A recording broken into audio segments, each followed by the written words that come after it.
Malam itu pun, aku tertidur nyenyak di atas rumput, di bawah langit luas alun-alun Blora. Angin berhembus lembut, bintang-bintang berkedip tenang, seolah ikut menjaga tidurku. Dalam damai antara nyata dan mimpi, telingaku menangkap suara langkah seseorang mendekat. Pelan, teratur, seperti tak ingin membangunkan siapapun. Seseorang duduk bersila di sampingku. Aroma, kopi panas, dan bau minyak kayu putih yang akrab perlahan membangkitkan kesadaranku. Bau itu, bau yang dulu sering menguar dari baju seorang sahabat jalan sunyi. Dalam kantuk yang belum sepenuhnya sirna, aku mendengar suara lembut dan hangat. Sudah bangun toh? Maaf, bukan maksudku mengganggu kenikmatan tidurmu. Aku membuka mata perlahan, mendongak, dan senyumku langsung mengembang meski mata masih sayu. Ternyata Kang Paidi toh, ucapku, separuh heran, separuh senang. Dari mana Kang? Malam-malam begini, tanyaku. Dia nyengir sambil menyeruput kopinya. Biasa, JJM alias jalan-jalan malam. Ia menggeser gelas kopi ke arahku. Monggo ngopi dan usut, candanya sambil menyodorkan rokok. Kang, suwun, kataku sambil menerima dan menyalakan rokok yang tinggal separuh. Kami duduk diam menyeruput kopi mengisap rokok dalam hening. Menatap langit, di antara desir angin dan bunyi-bunyi malam, suasana terasa aneh, tapi indah. Ada damai yang sulit dijelaskan. Seperti bukan di dunia ini. Lalu, Wali Paidi mulai berbicara. Suaranya pelan tapi dalam, menembus ke relung batin. Perjalananmu tinggal beberapa hari lagi. Tapi ingat, jangan mengeluh, bagaimanapun keadaanmu. Karena keluhan itu tanda kamu tidak terima dengan tempat yang Allah pilihkan untukmu. Kalau tidak terima, berarti kamu sedang menolak kebijakannya. Bahkan mungkin menolak dia sendiri. Aku terdiam, menunduk. Kata-katanya menghujam, hening makin dalam. Beliau melanjutkan, kalau kamu sedang menempuh jalan ruhani, maka rasa tidak terima itu adalah cermin yang ditaruh Allah di hatimu. Untuk kamu tahu sendiri, kamu ini makomnya di mana. Sabar, syukur, ridho itu bukan barang yang bisa kamu beli di pasar. Itu Allah yang taruh di hati. Begitu juga rasa gerundel, iri, kecewa, semua darinya. Bukan untuk diikuti, tapi untuk ditilik. Untuk kau kenali posisi batinmu. Aku hanya bisa menjawab lirih. Kang, semoga saya dipahamkan. Wali Paidi tertawa kecil. Yowes, ngopi dulu, Jack. Kopinya nanti keburu dingin.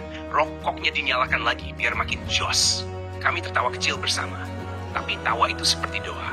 Hening kembali merayap. Di antara hisapan rokok dan sisa hangat kopi, Kang Paidi menambahkan. Uap yang keluar dari mulutmu itu menunjukkan apa yang kamu makan. Baru makan jengkol, ya mulutmu bau jengkol. Begitu juga batin. Yang keluar dari batin, itu uap makom kamu. Bau ngeluh, bau ngiri, bau sabar, bau syukur, bau ridho, semua bisa kecium sama orang yang batinnya halus. Aku hanya mengangguk pelan.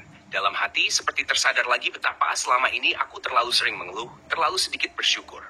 Aku merasa malu, dudukku makin merunduk.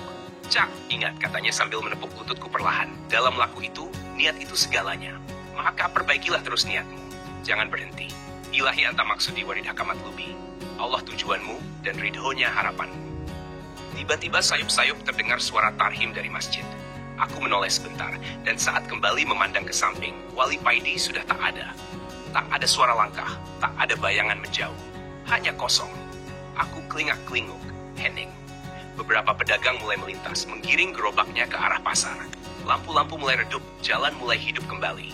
Suasana Blora mulai bangkit dari tidur. Aku masih duduk di sana, menghabiskan isapan rokok yang tadi ditinggalkan Kang Paidi. Suara azan subuh mulai bergema dari berbagai arah, bersaut-sahutan seperti panggilan dari langit.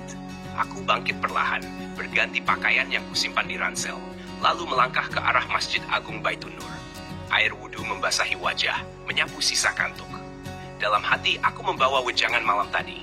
Saat ikamah dikumandangkan, aku mengambil saf paling belakang.